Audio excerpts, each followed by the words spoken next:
And especially for people coming out of this, lesbian, homosexual lifestyle, whatever, people have this idea of what it looks like, right? They automatically assume, well, that means you're going to go and be with guys or whatever.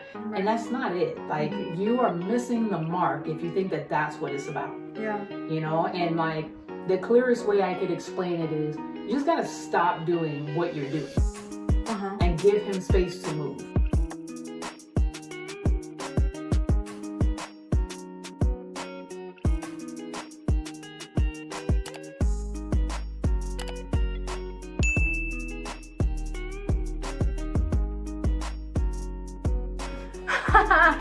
Not robotic at all.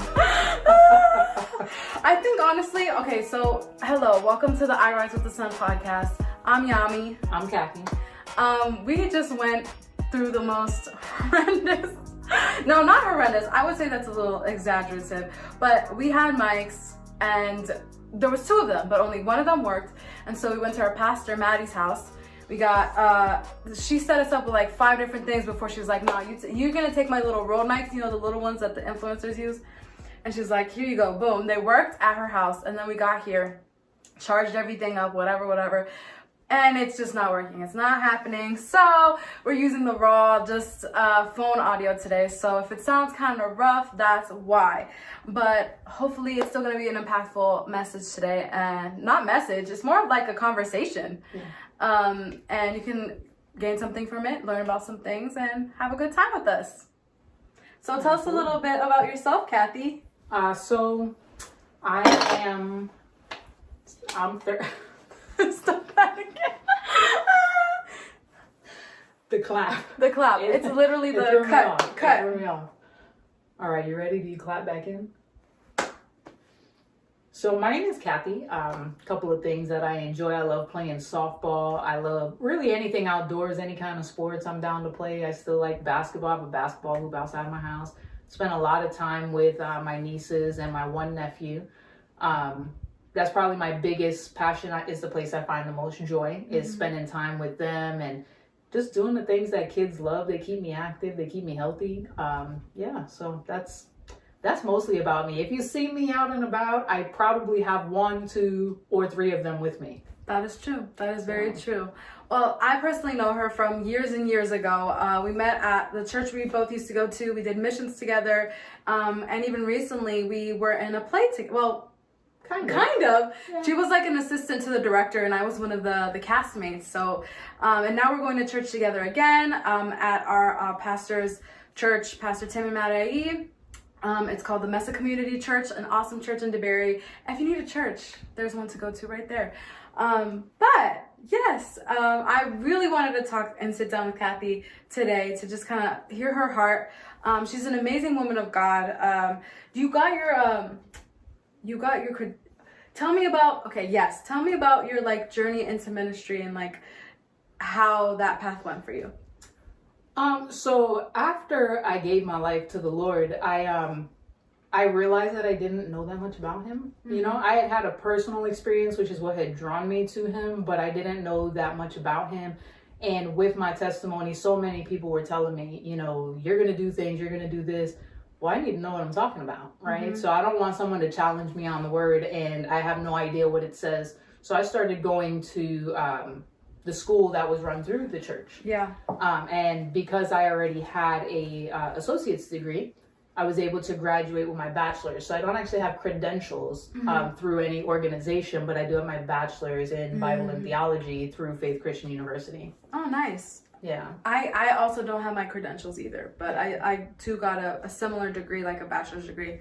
But what's something that sticks out to you, like theologically wise? Is there something like that piques your interest a little bit more than other things? Or like something that's like, oh, this is cool, or something that sticks out in your mind a little bit? I mean, no, to me, the coolest part is that when you read the Bible and you see the people that God used, they all came out of a mess, and when I was younger, I felt like I might have had to live like this perfect life, not that anyone made me feel that way. This was just the idea that I had. And when I finally came back to the Lord, I went through, and I still do go through a lot of doubt. Like, why would he use you? This is where you came from. But when you really pay attention to it, almost everybody that he uses in a mighty way was someone who had some sort of crazy mess that even if it happened today, we would be judging and asking how could you be used today like this when 4 days ago you were saying that, you know? So to me, that's the coolest part, is that I came out of a mess. And if he can use David or whomever, then, I mean, there's no shortage of blessing and overflow for me. That's good. That's really, really good. You talk about your mother a lot. And she seems to be a really, like, big, impactful person in your life. Can you talk about that a little bit? Well, my mom was, I mean, she's been my best friend as far as I can remember back. My dad was the kind of dad that wanted to provide. And so he was working a lot, but it afforded my mom the opportunity to be a stay-at-home mom. Yeah. So she's the one who took us to school and went to ball games and things like that. But as I got older, she just had this really awesome way of being my mom, but being my friend. And I knew in the conversation which she was in that given point. There was never a gray space. There was never an argument where she had to say, hold on, I'm not your friend. You know, there was just this understanding of I could talk to her like I talked to a friend about any and everything. But there was also the respect of she's still my mom and I can't talk crazy to her. Yeah. You know, and so by being that, as I got older, even though she didn't agree with a lot of the things that I got myself into, because we were friends, she always had an ear open to me. But because she was connected to the Lord, the advice she would give me always pointed me back to Him. You know, but in a very gentle way. And so it made it easy to remain friends, even while I was living outside of what she, you know, felt was right. So. Right. If you don't mind, I'd love to kind of dive into your testimony a little bit, and just kind of go back from wherever you feel comfortable starting it, and then kind of connecting it back to how your journey ended up here where you are now. Okay. So my entire life, I actually was my brother's shadow. And growing up, everyone else thought that was really cool. You know, because he taught me how to do everything he knew how to do. That's how I learned how to play ball. That's how I would play street football with the boys. I played basketball. I just thought he was the coolest person in the world. He's still a pretty cool guy, but I really just followed him around. And as I got older, you know, to me, it was really cool to get his hand-me-downs, you know? And so I always wore, back then, you know, the boys are wearing tight pants now, but back then, it was baggy jeans and baggy t-shirts and sagging your pants and things like that. And so I just kind of followed that. Nothing beyond, this is how I dressed. Okay. Right? And when I moved up to Florida, things started to take a change. Number one, I moved up when going into middle school, which friend groups change, identity stuff starts coming up, things like that. But because they hadn't grown up with me and my brother the way we were, it wasn't cool to have your little sister around, you know? And no one saw it as I was just a little sister following in his footsteps, and this, I dressed like this because he dressed like this, right? It was never that. So as I got older and I moved into high school, actually in 10th grade, I was kind of feeling like I just didn't feel comfortable in my own skin, right? And it was around this time that new ideas were starting to be introduced. Everybody's got a boyfriend or a girlfriend, and you want to be part of that too. And but I just didn't fit, you know. I would describe it as like a tomboy, but maybe dressed a little more masculine than the typical tomboy. And so other people started to put me in a box. Long before I ever even started to think about, you know, what am I, who am I, you know, other people started checking the box. And it's actually funny because my mom was sitting in the stands at a baseball game when she heard a conversation where it's like, oh, you know, there's Mike. He's so cool. Oh, but did you hear about his sister? But I wasn't even living the life that they were describing, while my mom was sitting in the bleachers listening to it, you know? And as I got through a little further into high school, I started just kind of feeling like, well, when you look at the boxes that you have the option of checking, this is the one that checks the most, right? This is the one where in all these areas, maybe there's one or two that don't quite meet the mark for me, but this is the one that most closely sounds like me. So maybe this is it. And so I started to experiment with relationships with women and things like that. And I was still going to church with my mom. You know, church was never optional. Okay. You know, everything else in the world was optional, but church just was not one of those things. So I stayed in church, but I was having relationships with women. My mom had great discernment, so she knew what was going on all along and introducing conversations, but I was shutting it down. Like, I don't know who you heard that from. And, you know. Okay. You know, and she, like I said, very strong woman of the Lord, but had this very gentle grace. Like a level of grace that most people just don't have. And so throughout my high school years, I got deeper and deeper into this identity to where like, this is just what it was. I was no longer questioning, this is how I lived. I actually lived that life up until about 7 or 8 years ago when I gave my life to the Lord. You know, went through some things with church where that's concerned. As I got older, I didn't really want to participate anymore. But then I started going back to church a few years actually before I gave my life to the Lord. So, okay. Yeah. So you were saying that essentially you were fitting into a mold that was like almost like a preset based off of just certain little things that just happen to be part of who you are, like your brother, being his friend, wanting to follow him around, you know, wearing his hand-me-downs, which is all normal things. So the beginning of I guess your relationships with women started just because you were like, okay, this kind of feels like a place where I fit in. Is that what you're saying pretty much? Yeah. Okay. I didn't feel like I fit a group. Like even throughout high school and stuff, you know, there's cliques. Yeah. I played ball in high school, so I should have been part of this particular clique. But I was the one who didn't have a specific table at lunch. Because today I might chill with the cheerleaders. Yeah. Tomorrow it might be the football players. Yeah. And I would just bounce from table to table, right? And I didn't have the clique. But, you know, you have your identity boxes, especially in high school. When you're trying to figure out who you are, you have your identity boxes and people start to push you in there because of what you look like, what you sound like. Well, when I played ball at lunch, I played with the boys. Yeah.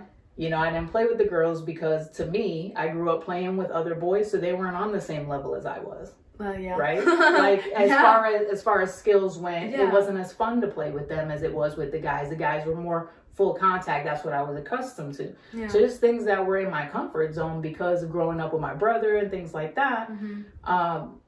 Automatically started pushing me in a specific way. Right. And people had this idea of who I was long before the curiosity for me ever sparked. But when I started hearing about what people thought, then I was like, maybe they're right. Maybe that's why I don't feel comfortable in my skin, because I'm trying to be something other than I am. And, you know, and I had little boyfriends and things like that leading up. Nothing serious, because obviously I was young.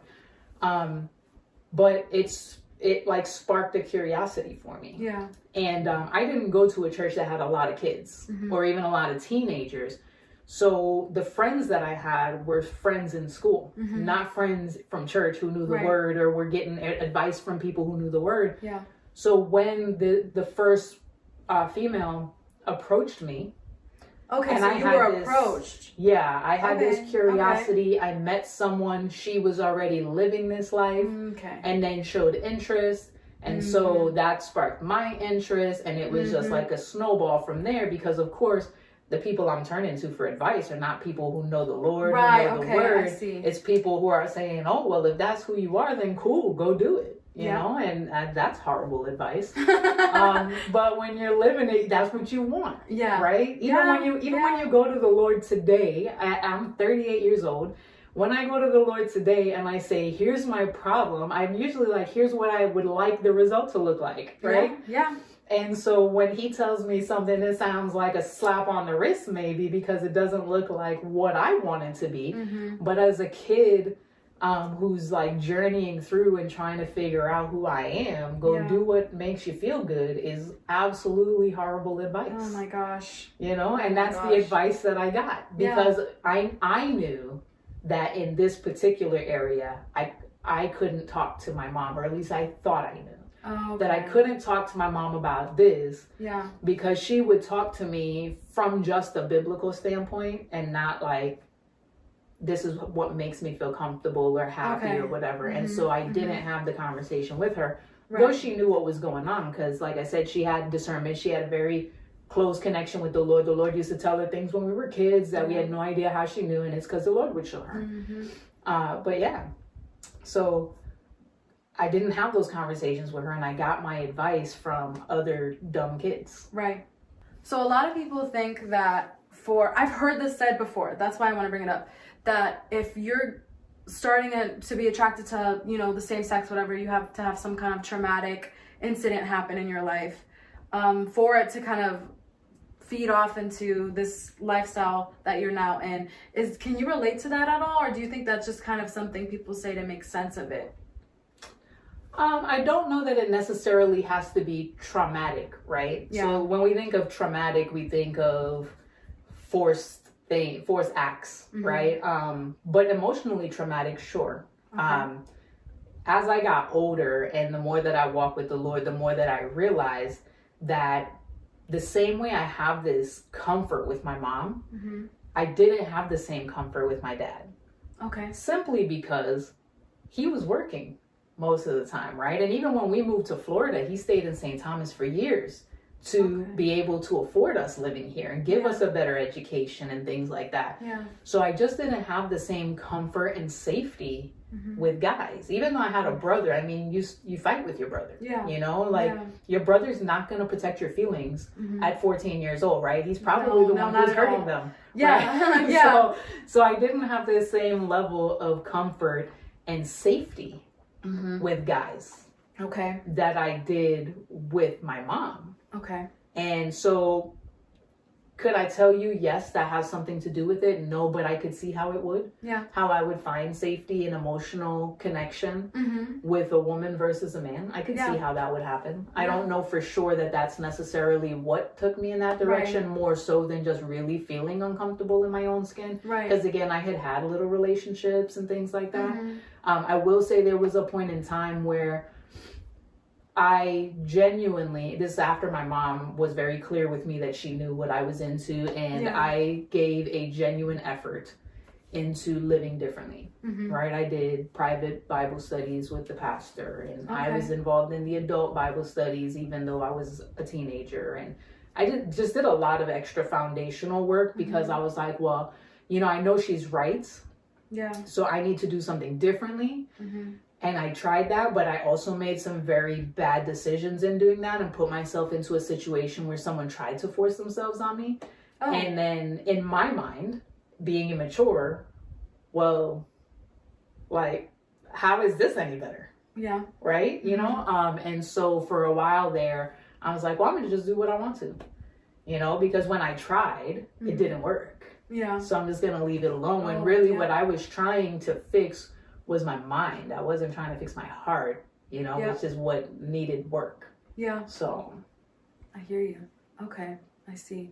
Did you find, by the way, did you grow up in the same church that we met at? Like, no. No? No, actually, I grew up in a very small church in Orlando. Okay. I didn't start going to the church we met at until I was probably maybe around 25-ish. Originally, when I started going, I'll be honest, I wasn't going. I was just dropping my mom. Okay. My brother found the church.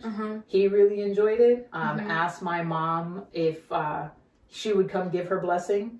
And she really enjoyed it. And though she was connected to a church, there were some things happening there which kind of went back to my experience at church, Okay, yeah. And she was just waiting for the Lord to give her clearance. Yeah. To move on. And when he gave her clearance, that's where she chose. And it was about a 35-minute drive from the house. So I would drive her there. And eventually I would just sit in service because it didn't make sense not to. Yeah. And while I sat in service, I was getting the word even though I didn't plan to. And the seed had been planted, and slowly but surely things in my life that I didn't recognize were changing. So. Okay. Did you ever find that like church folk had opinion. Well, I'm sure they do. And did you ever find, like, especially in your younger years, or maybe the first few years that you became like a little bit more serious in the church, did you find that people had something to say about who you were based off of just what they perceived? I don't know if I understand your question. So you spoke a little bit about how you like to dress a certain way. Mm-hmm. And you like sports and things that maybe other women aren't super open to. Did you find that there was judgment towards you because of those things before they even knew that you were in these relationships? So it's hard to say, right? Because people aren't often blatantly saying these things to you. Yeah. Right? Often it's you catch a look, and maybe I'm just making up what that look felt like. Mm-hmm. Right? What I will say is when I started going to the church that we met at, I was intentional about being as noticeable in that area as I could. Like, Okay. I want to see how you are going to welcome me. Okay. When I look exactly like what I actually am, right? Yeah. And I'm gonna make it really clear, so at this time we're talking baggy jeans, fitted hats and stuff like that. That's how I dressed. Mm-hmm. And so where I might have toned it down going to church, normally I would, tone it down a little bit. Yeah. I dialed it up. You dialed it up. And I wanted to see, like, are you gonna give me your hand to shake when I walk in, like you did the first 10 people? Uh-huh. Or are you gonna find a way to turn your shoulder to me when I walk in? And I was welcomed, very openly. Good. And so that's one of the reasons why I felt comfortable when I brought my mom. You know what? Yeah. I will sit in with you. And then, if I'm being honest, like, it was very early on the pastor started having sermons that had to do with sexual things and not just identity, but, all of the things that come, right? It's usually all kind of lumped into one. Yeah. But I appreciated the way he talked about it, right? In that it never felt, at least to me, it never felt like a personal attack. Okay. And so I still felt comfortable showing up, even though I was a little uncomfortable in the conversation, because that's when you feel like everyone's looking at you, like everyone's got to know at this point. So they're probably all looking like, is she listening? That's what it feels like, right? Yeah. Not necessarily what it is, it's what it feels like. But I appreciated the way that he spoke about it. And so at first sight, it was very welcoming. Okay. Now, I will say that once I actually did give my life to the Lord and people were aware, right? Because you would see shifts, right? Sometimes you sit back, especially in a larger church like that, and you start to see they're down at the altar. That's never happened before. Oh, they're there again this week, but it's a different topic. Like, what is going, and so there were people who I didn't realize were following my transition. Okay.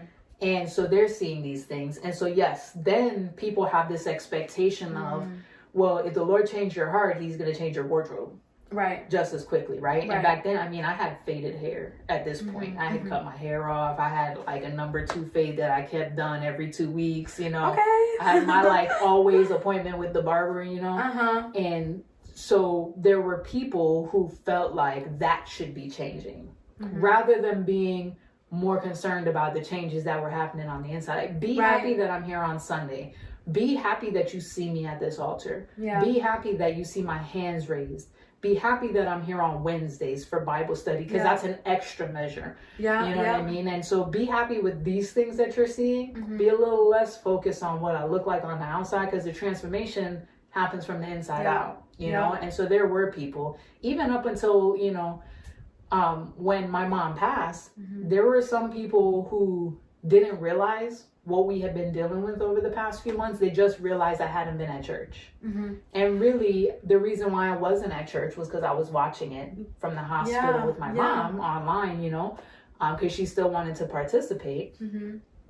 But there were people who questioned if I was still walking with the Lord. And the verbiage in the question is how I knew what exactly was on their mind. Like how?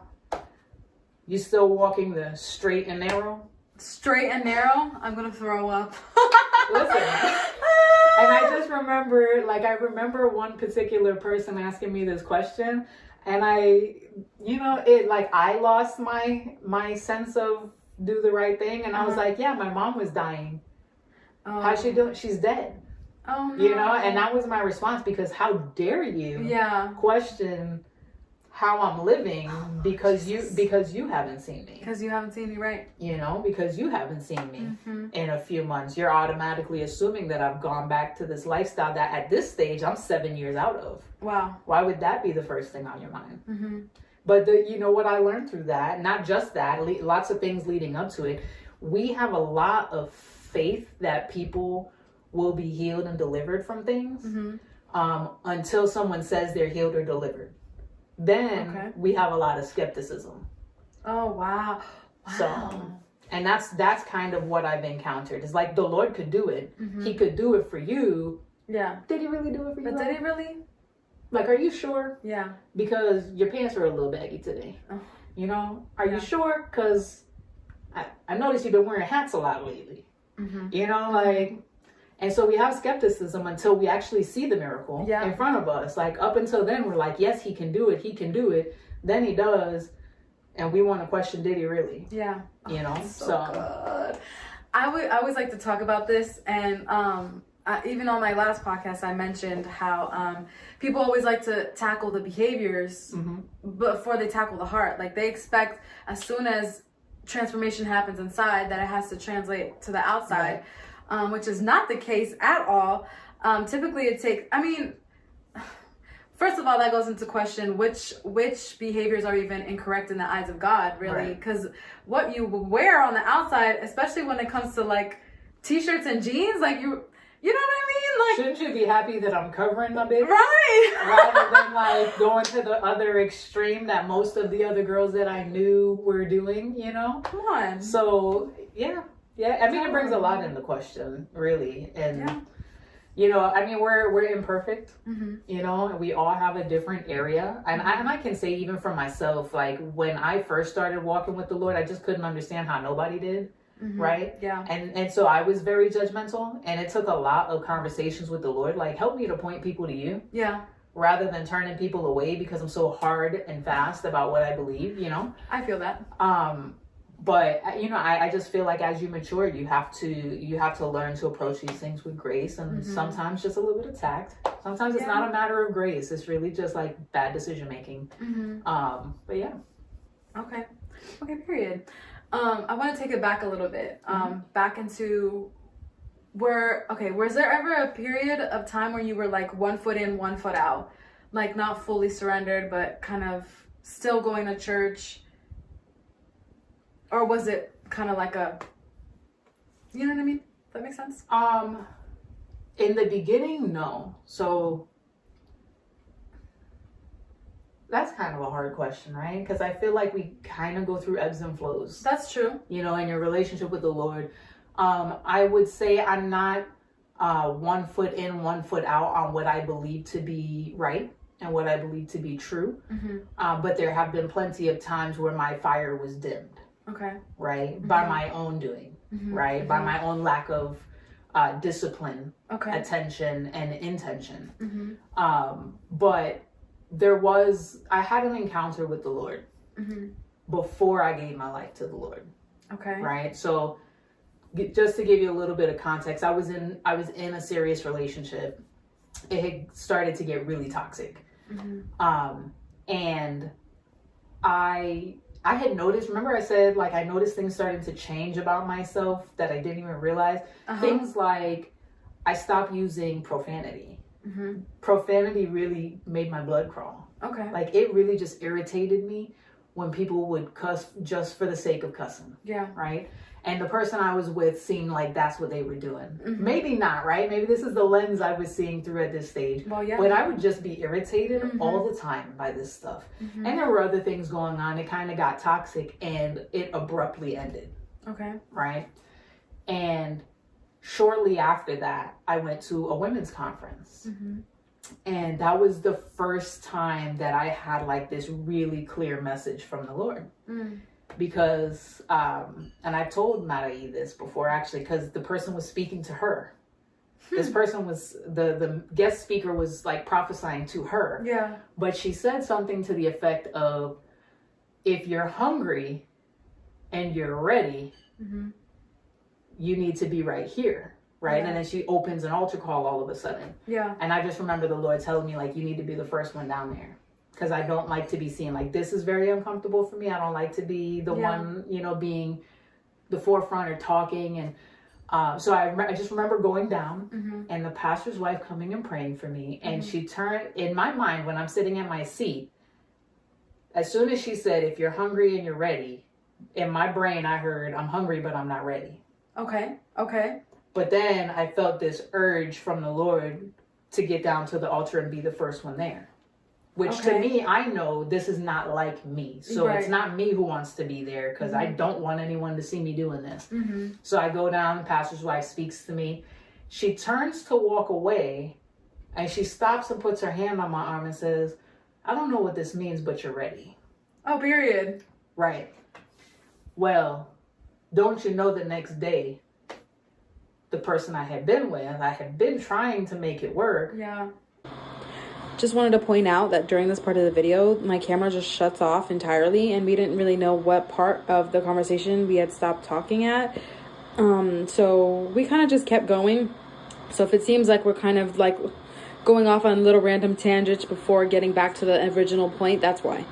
But keep watching. Stay tuned. She was mentioning earlier about the fact that it's not really about being 1 foot in and 1 foot out with the Lord, especially when you're growing in your relationship with him. It's more like your fire just kind of dims every once in a while. But isn't it beautiful that, you know, we can get to those seasons where we're on fire for the Lord, you know, and that he's always there and he's, you know, he's always with us, which is amazing. I just love that perspective and I think it can help a lot of people. Yeah, I think for me, it's like the practical application. And when I started thinking about like what my relationship with the Lord looks like, it's very similar to a relationship with a person, whether it's a friendship or romantic relationship. You know, the way you approach it is the same way. And you don't always have the same level of attention. Yeah. Right? So there's times where you're just all consumed by this new friend, by this new boyfriend or girlfriend, whatever it is. You're totally consumed. They're the first thing that you think about all the time. Yeah. And then you start to get comfortable. And then other things now have your attention. And so you're not giving 90% to this person anymore. They're getting 70 or 60. Yeah. And it works the same way with the Lord. We start getting comfortable.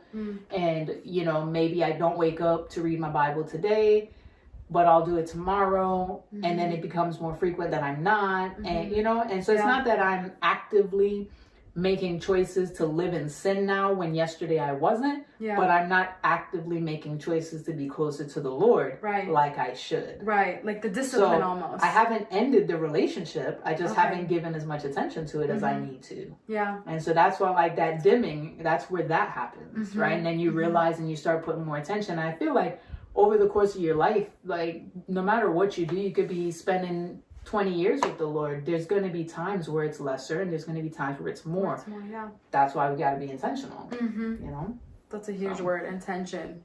Like actually doing it and having the discipline to do it. So yeah, definitely. I hear you. That's what we were talking about. We were talking about, okay, how does, so I think maybe someone listening could almost feel like, well, and I felt this too, even in like my relationships, whatever, like at a certain point I have to I made the decision personally. I don't know if you can relate, but I was like which relationship is more important? You know, like I had to be like, okay, I really want to be in love and be married.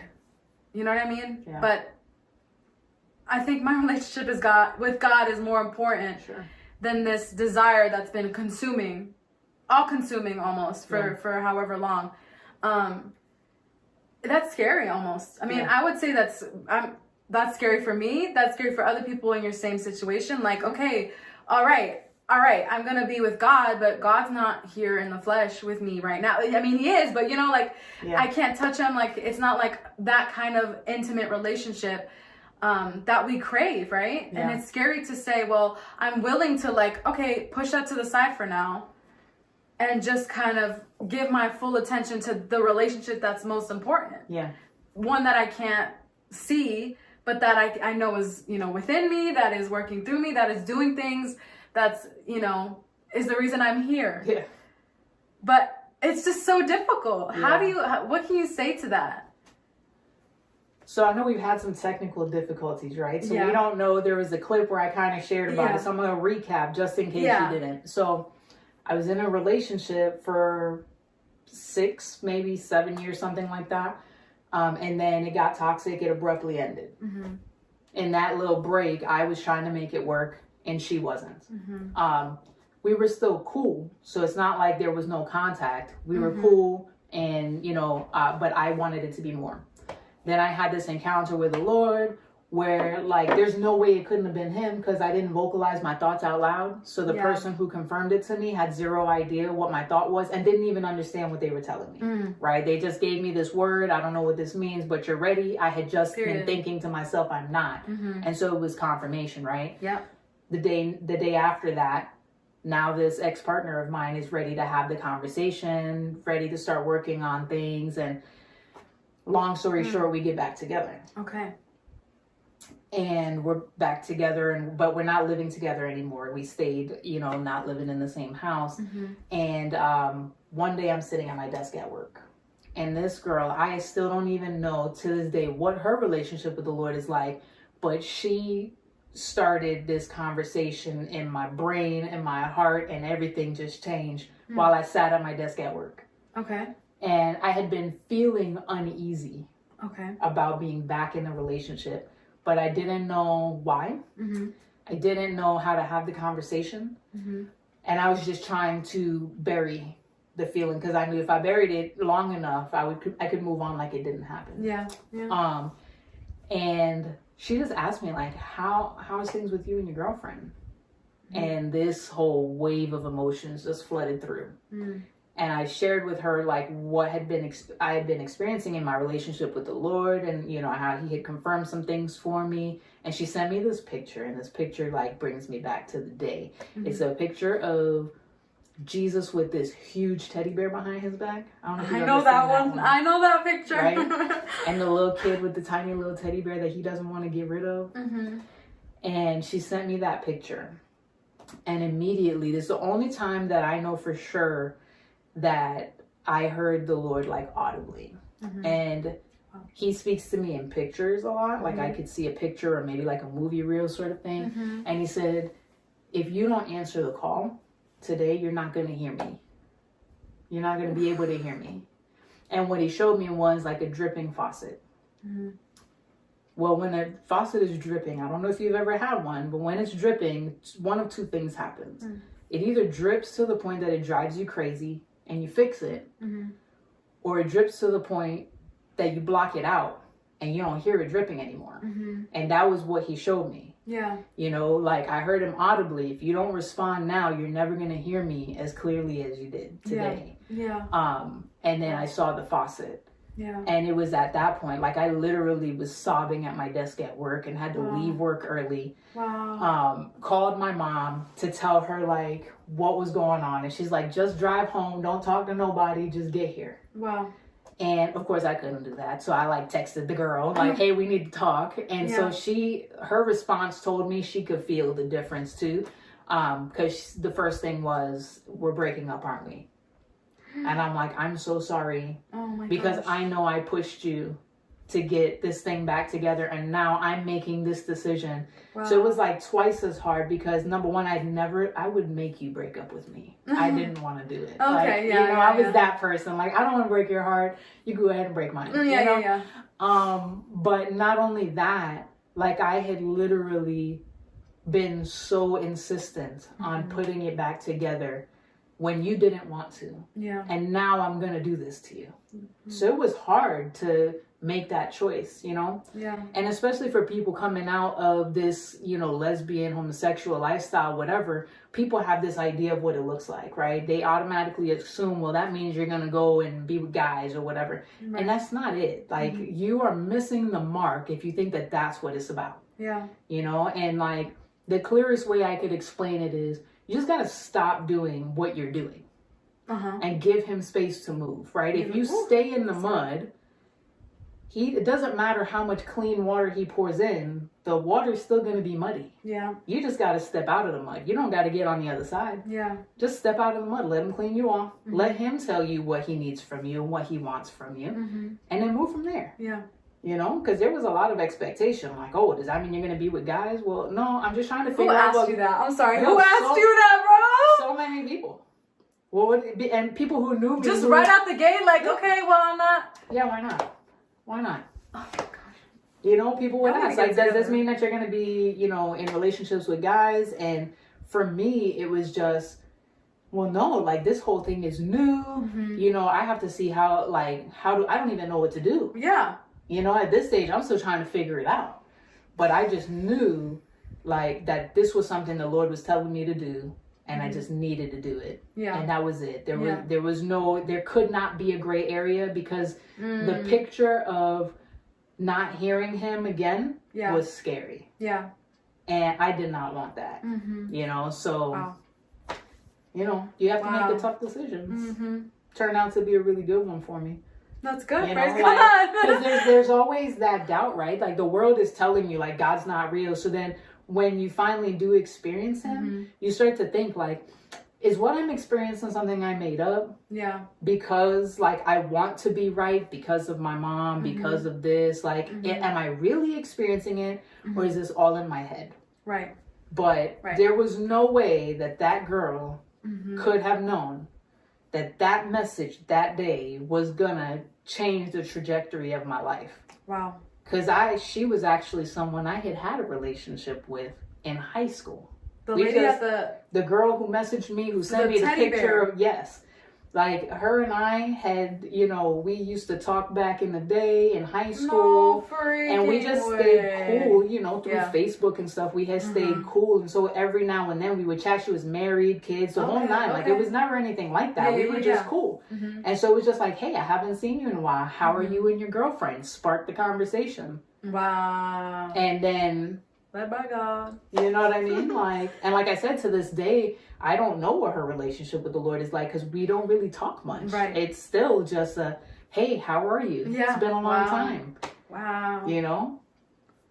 That's crazy. Yeah. So then how do you doubt it when it gets to that point? Right, exactly. You know? So up until that point, I had been feeling like maybe it's all in my head if I just ignore it long enough. Right, no. You know? And then the Lord showed me, ignore it one more time and see what happens. One more time. So. Boy, I don't know. Wow. Yeah. So was there ever a time in you and your mom's relationship that was maybe felt kind of strained because of this lifestyle that you were living? Or was it, talk about that. Yeah, so very short period of time, not very long at all. Okay. So we talked about the stuff with the church. We didn't really go into depth, and so I want to be cautious, because, you know, people change, right? Yeah. And some people may not even know that the things that they did have lasting effects, right? So I want to be cautious about that. But when I was still in high school and I went through the period of time where I was doing, like, the foundations classes, the way we got to that was there was this nightclub for teens. Okay. It was a Christian nightclub for teens, and I was asked to come and, like, volunteer or whatever. And I had these really cool jeans, but I wanted a matching shirt. Okay. And my mom told me that she wanted to go to Kmart. I'm like, okay, I just need an orange t-shirt. So I can get that. I'm going to go with you. Yeah. She knew I would go with her. I went everywhere with her. Yeah. So it was a setup. Oh, no. And I knew it was a setup. Uh-huh. She said, we just have to stop by the pastor's house real quick. Yeah. And as soon as we pulled up, when I saw the cars that were in the driveway, I knew it was a setup. Oh my gosh, an intervention. Essentially. My mom did that to me once too. Essentially. And I just remember it was probably the worst our relationship ever had been, because she put her hand on my back.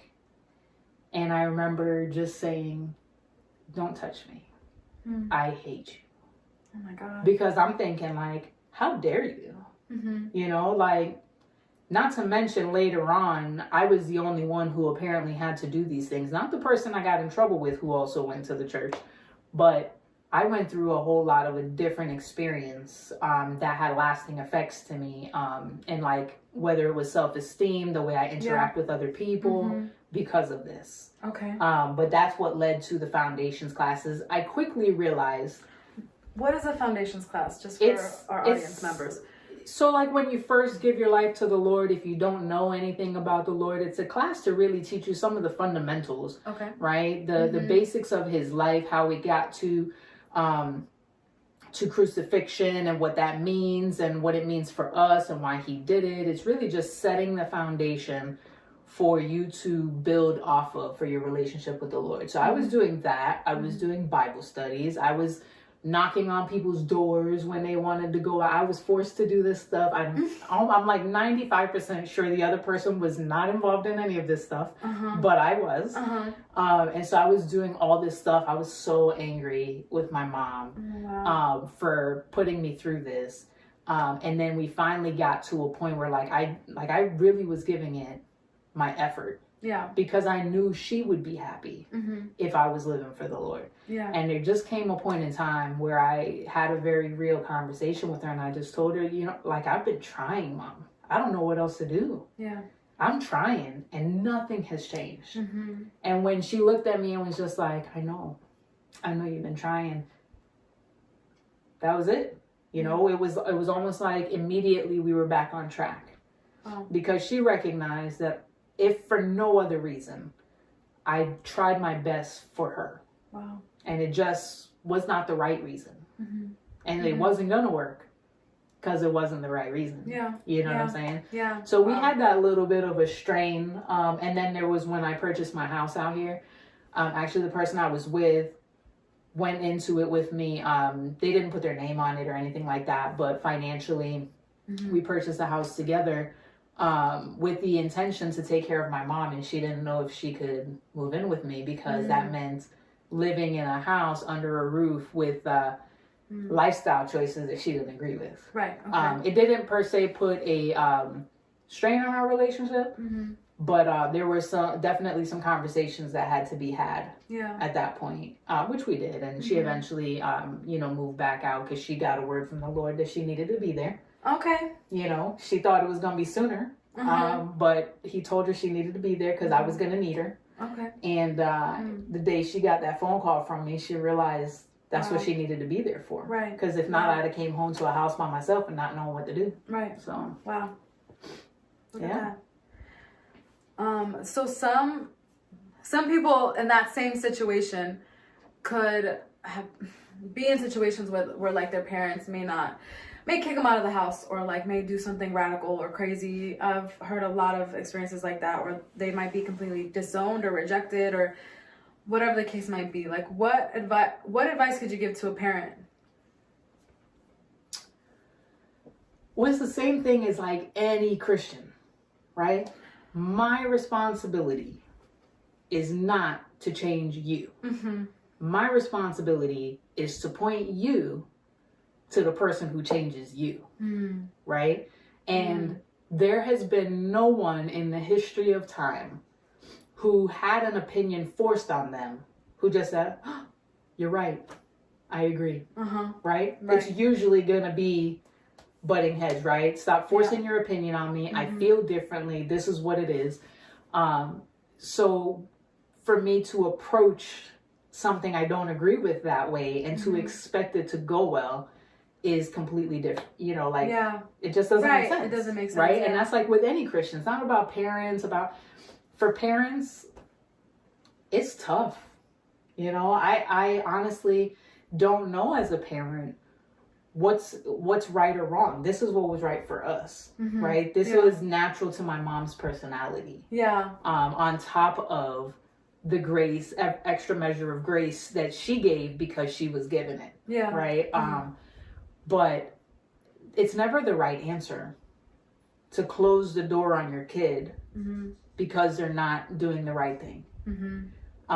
The same way as a kid, it's never the right answer to close the door on your parent because they did what they thought was right. And maybe they missed the mark. Because there's no manual. That's good. Right? There's no manual. We're all trying to figure it out. The Bible don't even tell us word for word what we need to be doing in these situations, right? Right. So we're going to make mistakes. You know, that's why I said in the beginning of my relationship with the Lord, man, I had to apologize to people all the time. I remember having conversations with people, and as soon as they walked away, I'm like, I probably pointed them away from the cross. Wow. You know, let me go back and explain to them what I meant, because I realized I was harsh, or, you know, whatever the case may be. We're all learning. We're all going to make mistakes. Parents make mistakes. You know, kids make mistakes. Closing the door is never going to be the way you get your child to Jesus. Yeah. Right? Yeah. If the reason for you not being in agreement is because it's not according to the word, then you need to be interceding for them and praying for them. And that's probably like the biggest piece, right? Well, not probably, it is the biggest piece. I remember after I gave my life to the Lord, it sparked all these conversations with my mom about like things she would pray about. And I remember her like jokingly saying one day, she was like, I'm running out of tokens. And I'm like, what are you talking about? Running out of tokens, right? And I'm like, my mom's just random, like, I'm running out of tokens. And she was like, well, you know, I had been bargaining with the Lord, like, you got to keep me until my son is living for the Lord. And you got to keep me until I see my first grandson and my first granddaughter, right? And she was like, well, my son and my brother at the time, like, he had already started living for the Lord. And he had his first son. Wow. And baby girl had just come. And now her last one was my daughter. Yeah. Right? Now my last token was my daughter. I need to know I'm going to see my daughter in heaven. And now she's living for the Lord. I've run out of tokens. Oh my gosh. Right? Yeah. And I'm like, this is crazy. And so like during the conversation, what I learned was when she was living in my house, there were days where I would lay in my bed and cry while I prayed. And I'm just like, God, I don't know what you've got for me, but I need you to do it while she's here to see it. And I didn't know at the very same time, she was praying the very same thing. I don't know what you've got for her, but I need to see it before I go. It needs to happen while I'm here, you know? And so like how the Bible says where two or more are gathered, you know, we weren't in the same room. We weren't praying together, but we were in agreement for the same thing. Goodness. Wow. That's crazy. So, and I mean, changed my life. Like if I didn't have a praying mom, I don't know where I'd be. Yeah. She's interceding. Yeah. Wow. Yeah. And she didn't like treat you any like differently. Like she didn't treat me differently. She didn't good. treat the people I was in a relationship with differently. Like nothing. You would have never known she had any thoughts about it because she just wasn't that type of person. Wow. Okay. You know, I mean, like to me, it's something to aspire to be. You know, to be so non-judgmental that someone could know they're talking to you about something you don't agree with, but not feel like you are judging them because of it. Yeah, that's beautiful. You know, yeah, absolutely. That's why she's my favorite person. Man. Yeah. Like when people met her, there's something different about her. You know. Yeah. So. Oh my gosh, that's wonderful, and a lot of people don't get that same experience, but absolutely. I mean, the Lord knew. Yeah, and he knew what I needed. You know what I mean? Exactly. Yeah, he knew what I needed. I don't know that it could have happened any differently and worked out the way that it did. Yeah. So yeah.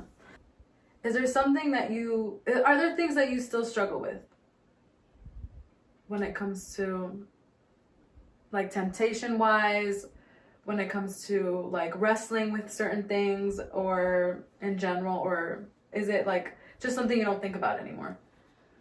So the attraction and the desire was something that left almost immediately. Oh, wow. Yeah. And for a very long time, when people would hear my testimony, they would automatically say, because of the time we live in, like, oh my goodness, you're gonna reach so many people. And in my mind, I would say, I'm so unqualified because he took the desire and attraction away like that. How could I ever talk to you about struggle when I didn't have to struggle? You didn't have. What do you mean? That's great. That Praise is God. great, but how do I relate to How do you you relate if you're to- struggling? I hear you. How do I hear tell I you do. how to get out of your struggle? Yeah. There's nothing that irks my soul more than somebody standing 10 toes down on how to do something they've never had to do Yeah. and tell you just need to do it. Yeah. Well, you don't know how hard that is if you've never had to do it. Yeah. You know, I didn't realize up front that I hadn't dealt with a lot of the emotional stuff. Like what? Like this had just ended. Right? And my focus was all on like God and doing God's work and getting to know God more and doing this and doing that. And I was still really great friends with this person. Okay. Because she very shortly after, you know, had a child. I'm very involved in the child's life. And so we're always around each other. There's actually a point in time where she comes to live at the house. Yeah. Because that's what was best for everyone. Wow. And what I hadn't realized is that there was never a point where there was a severing of the emotional relationship that we had had until she started dating. Oh. Right? Yeah. And my concerns, though they were primarily around like the child and how this is going to impact her and just being make sure you're very cautious because, you know, you don't want to bring just anyone around her. And, you know, like that, though that was my primary focus. What I didn't realize was I was also kind of just now going through the breakup. Wow. Even though it was years later. Yep. Okay. Even though it was years later, because the conversations that we were having about being cautious where the child was concerned were causing separation in our relationship and in our friendship. Yeah. Right. And so when we were not on good terms as friends, that's when we were like, to me emotionally, I was going through the breakup. She might have gone through it when I broke up with her. Yeah. I had not gone through it because I was so in a whirlwind with everything else that was happening. Yeah. That's why it had felt easy up until that point. Then I was riddled with anxiety about, you know, losing access to the kid that I've, you know, created this bond with. And if, you know, all these other things, if this person comes into your life and they say they don't want me there, how does that, you know, impact the little one? And these things created lots of anxiety and things. So that's when I went through the emotional breakup. Even though, like, physically, spiritually, those things, they had all been cut years before. Right. You know? Wow. That's so interesting. But it makes sense. Because you just kind of, like, just went through this time in your life where you're like, okay, well, I'm on fire for the Lord. And then it's just like, okay, well, when it comes down to, like, the nitty gritty of, like, okay, this is a possibility that there might be someone else in this child's life. And now I have to figure out how to navigate that. Would you consider yourself to be a co-parent to the child? Yeah, that's what we are. And we have a really healthy co-parenting relationship. Prior to, like, when this stuff was happening, it was very, like, full-time, right? Because they were living in the house at the time, you know? And so some of my fears may have been unfounded because I almost felt like, not to her, but to the child, I was going to be replaced. You know, because I had been the second parent the whole time. So that's where this whole ball of emotions came up, and one thing leads to another. And, like, you have to think about it like serial daters and stuff like that. They get hurt, but they don't ever address the hurt before they move on to the next one. And then one day, like 10 years from now, they're dealing with all this mess because they never nipped it in the butt 10 years ago. And it was kind of like that. There had never been like a clear cut, though we had lots of boundaries set in order to maintain a healthy friendship and still remain biblical and all of this. There was never like a specific end. Okay, yeah. To the emotional side of it. Like no contact. You didn't do no contact ever, probably. Because we were still such good friends all along, you know.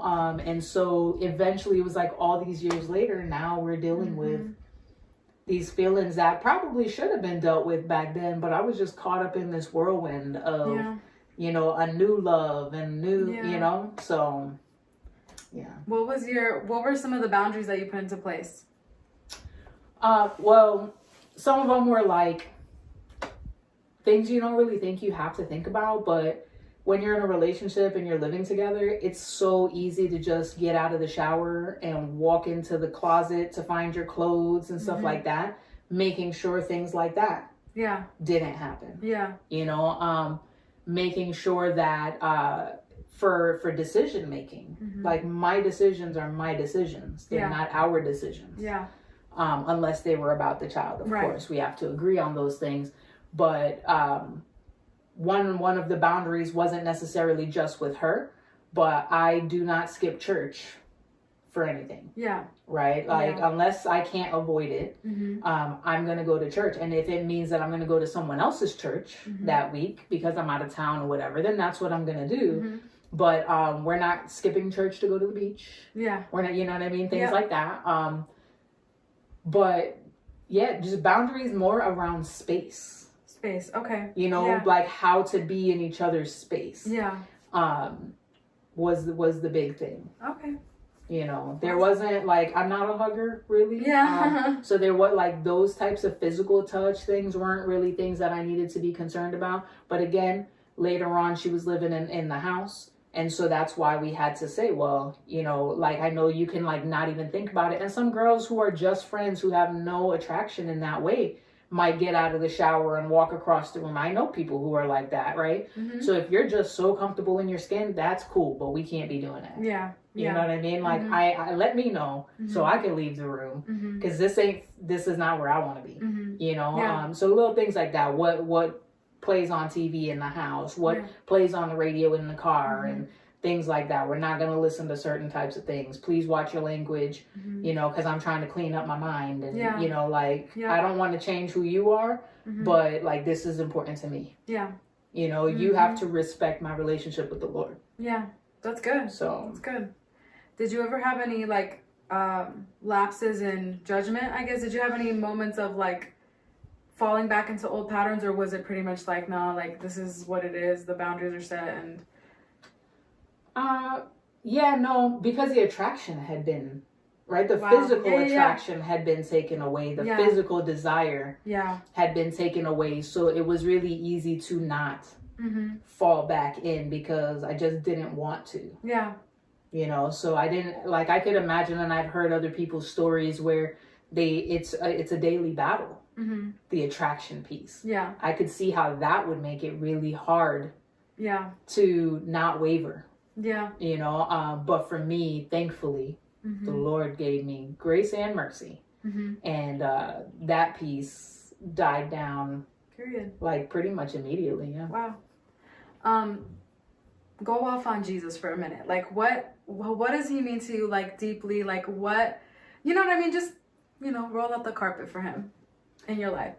I mean, I think we all just want the kind of friend that we could vent to, but it'll never hold judgment. We could cry to, but they'll never remind you. You know, for me, that's what God has been. You know, because I will very quickly remind myself. He is my hype man, right? I will remind myself of why I am so unqualified to even sit here and have this conversation with you. Like, who am I out of a crowd of 1,000, right? Nobody. But God will say, but I want you. I choose you, right? And so for me, he's been my hype man. There's a lot of things I've done in this past 7-8 years that I would never on my own do, whether it's a conversation in a grocery store, a conversation in a restaurant, recording this video with you, speaking on camera at church, and you know what I mean, doing these things. I couldn't do that if he wasn't behind me, like pumping me up. And every time I'm thinking about like how I'm not good enough, him reminding me, even in the times when I'm choosing not to listen to the fact that he's reminding me, I picked you for a reason. Right? I picked you because I wanted you. Not because I needed you. Because I wanted you. That's the type of God, right? When you think about it, like, people say he'll leave the 99 for the one, but he literally would die on the cross if you were the only person who it would save. Oof. That's good. You know, that's the reality. And when you think like we've got people we care about, who would you be willing to sacrifice? Anybody?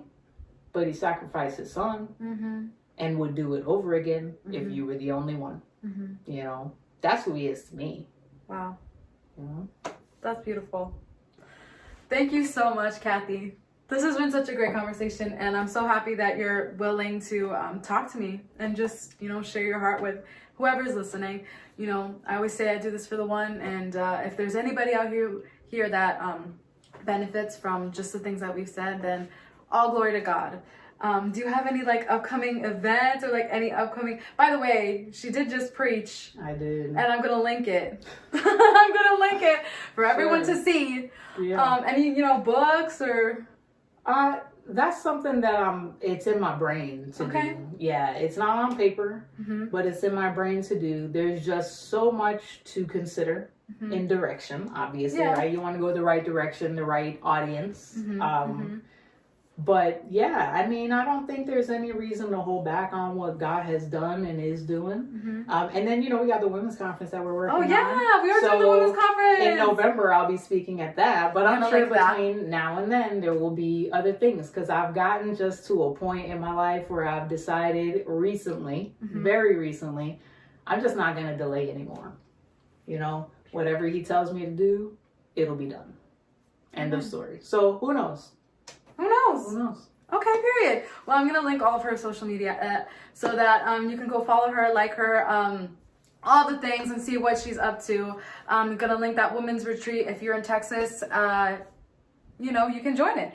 If you don't mind just leaving us with a little short prayer, and then we'll end the video. Sure. All right. So if you don't already live for the Lord, we would be remiss not to give you an opportunity to. And it's not that difficult. It's not that complicated. It's as simple as repeating a prayer that you truly believe in your heart. So that's what I would like to do. Okay, period. In closing us out. Okay. I know that you normally do. So go off, yes. Make sure. I love that. I'm a fan. Yes. I do listen. I wasn't just pulling your chain. But Lord, we thank you that we have the opportunity to have conversations about you, for you, with no real repercussion to it, because others don't have the freedom to do that.